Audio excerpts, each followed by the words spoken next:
The clip you just watched, this was Frank Obegi. He was alive, happy, and lively. Frank was smiling, sipping some beer, and vibing to music in his Nairobi apartment. He was popular online. He was bold in person, and to many, mysterious. He was toasting to a life many thought was flashy and fun. But just hours after that video was taken, Frank would vanish without a trace. And days later, his body would be found mutilated beyond recognition. It was brutalized and dumped. He was murdered and dumped in the dense quiet stretch of Kijabe Forest. He wasn't alone. Frank's name suddenly exploded across the country. This was not because of his online antics, but as one of the 4 victims of a gruesome coordinated murder. Social media buzzed. News outlets scrambled. Everyone wanted to know, who was Frank Obegi? How did this campus student, who was once struggling, rise to Twitter stardom? And why was his rise met with such a violent end? Questions about what was the truth behind their flashy lifestyle flew in the air. Questions about their scams and their betrayal also rose. Hello and welcome to Dark Hour Docs, where shadows speak and the truth finds light.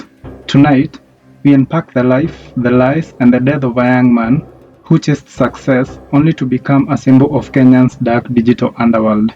Viewer discretion is strongly advised.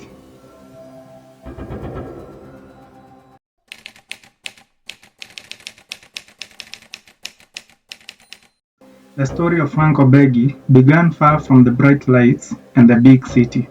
He was born on September 6, 1996 in Bogwendo, a remote village nestled in Kisii County. His father, Evans Bowendo, and mother, Beatrice Nyanchama, were humble people. Life wasn't easy in Bogwendo. Like many families in the area, survival meant hard work. This meant daily labor, toiling in small farms, and strong faith. But Frank stood out. From an early age, he was curious, tech-savvy, and bold. His teachers at Cardinal Otunga High School viewed him as a clever, occasionally mischievous, and hungry to succeed. This school is renowned for excellence and shaped Frank's academic foundation.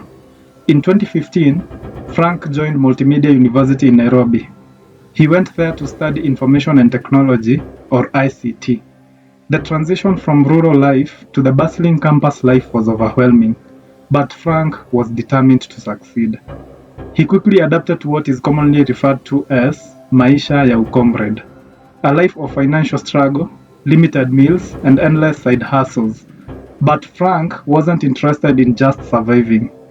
He wanted to make it. He wanted to be big. And in that hunger for a better life, he discovered something powerful. Frank turned to the internet.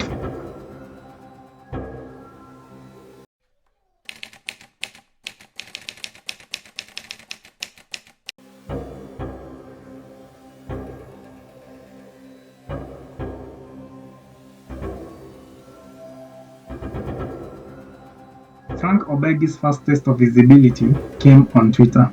It began with a single tweet and then turned into a full-blown strategy. In 2016, Obegi started copying viral content and reposting it under his own handle. The tweets were funny, provocative, and sometimes absurd. This was crucial in garnering traction. It didn't matter that they weren't original. What mattered to Obegi was that people noticed him. His followers' numbers increased day by day. His name trended. At one point, the hashtag #JailObegi went viral. The hashtag was mocking his copying or plagiarism. But in Kenya's online culture, even negative attention is currency. From there, he was able to leverage this attention. Interviews followed. Frank was even featured on KU TV and branded himself a digital marketer.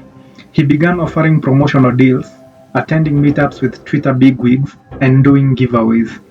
Frank Obegi, a social media influencer. I won the Soul Africa Summit ticket through the Blaze Kenya Facebook page. I hope at the end of the day, I'll come out a successful boy or young man, and at least I'll try and help other youths understand and take the tips of what I've learned through the Soul Africa Summit today. But internet fame does not actually pay the rent. Behind the scenes, Frank was hustling hard to survive in Nairobi. The influencer gigs were inconsistent and the money barely enough to pay for his bills. That's when he stumbled into academic writing. Frank was able to ghostwrite assignments and dissertation for students abroad. Yes, this was an illegal gig, but very lucrative for many. And through that gig, Frank met Fred Obare, a man who would change his life forever. Obare wasn't just another freelancer, he ran an entire network. He was selling fake academic accounts, pulling crypto scams, and laundering money through shady platforms. To Frank, Obare was the opportunity he had been looking for. To Obare also, Frank was a useful asset. Obare wasn't just a plug for academic gigs, he was a seasoned online scammer masquerading as an account seller. Unknowingly, Frank Obegi had entered a web of deception, greed, and danger.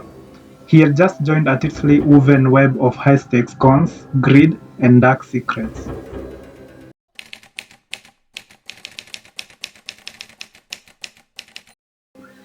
Fred Obare didn't operate alone. He was part of a growing gang of educated young men who used their smarts for the wrong hustle. So at this point, Frank's life was accelerating very fast. Obare introduced Frank to Elijah Omeka. Omeka was a charismatic PhD student from Kenyatta University. Having come from a wealthy family with deep Kisii roots, Omeka was charismatic, charming, and educated. He was a slick operator online who targeted women and a predator offline. One of his victims, Celestine Mutheu, posted that Omeka had seduced her, promised investment returns, and vanished with Kenya shillings 250,000. Mutheu wasn't his only victim.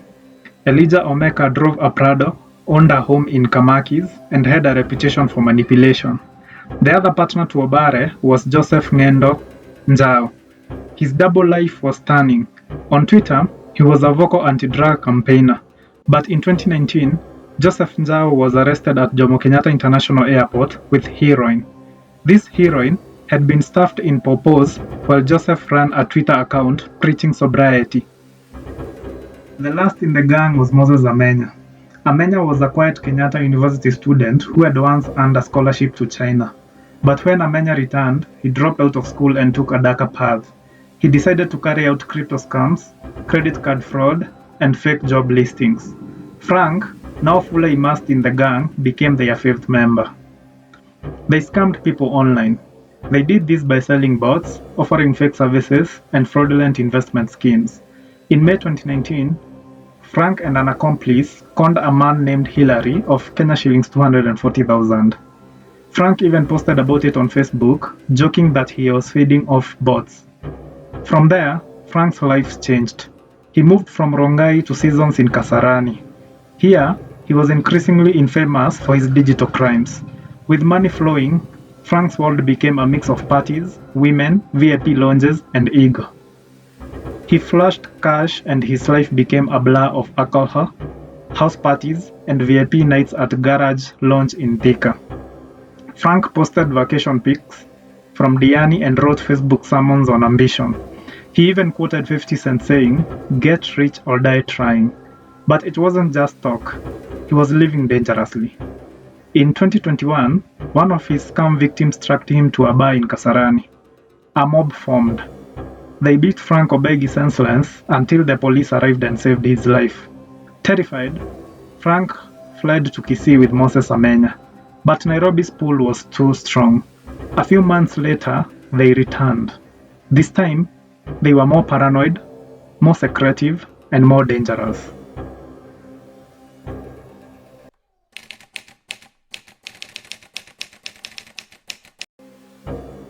On June 2022, the empire crumbled. On June 10th, Elijah Omeka traveled to Mombasa with friends. It was meant to be a quick break from Nairobi's stress. On June 13, he returned but refused to meet Frank. Something felt off. Frank tried to reach him, but there was no replies. Frank was last seen in public on June 14th, drinking together with Fred Obare at Seasons. It was a normal night.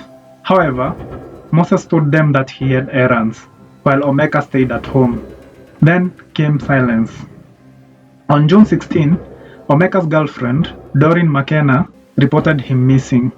That same day, Moses Amenya vanished too, after picking a parcel from a courier. On June 18, horror struck. 4 mutilated bodies were discovered in Kijabe Forest. All showed signs of brutal torture. These bodies had slashed throats, genitals removed, and skin peeled. It wasn't a robbery, it was an execution. This, police in Kasarani, Roiro and Kijabe are investigating the circumstances under which 5 men who were reported missing were found murdered and their mutilated bodies dumped in the Kijabe Forest and Kitengela. The families positively identified blogger Franklin Obegi, Moses Nyachai, Fred Obare, Paminas Wanjohi, and another man only identified as Eli at the city mortuary. And they want police to speed up investigations into their mysterious disappearance and subsequent murder. Preliminary investigations by police show that the 5 could have been involved in online fraud, as one of the victims had been arrested following a complaint at the Roiro police station, a matter that was later settled out of court. These victims were Frank Obegi, Elijah Omeka, Joseph Njau, and Moses Amenya. Days later, the body of Fred Obare turned up in Kitengela. The public was stunned. The media called them the Kijabe Four.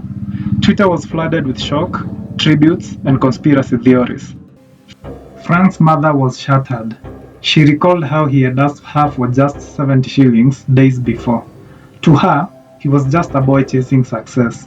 She still insists that her son was not a scammer and that he was innocent. No suspects were arrested and no charges were filed. The police gave vague statements and the case faded into silence. Justice never came.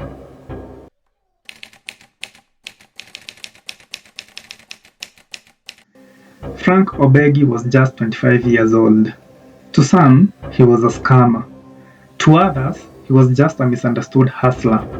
But beneath all that, he was a son, a brother, and a young man trying to rewrite his destiny.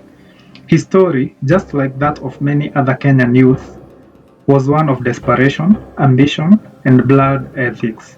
For Frank, the internet promised fast money. However, society offered little to no support, and poverty was the real enemy.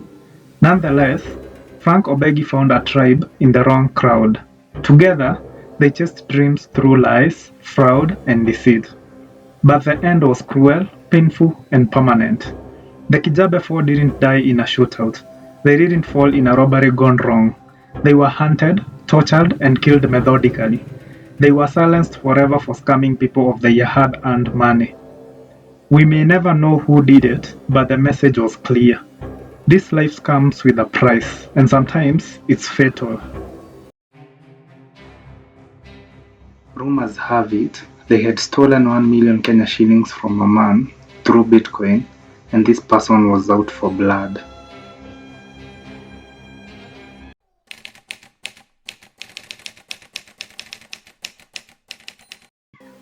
Frank Obegi's story is a mirror of many young people's struggles.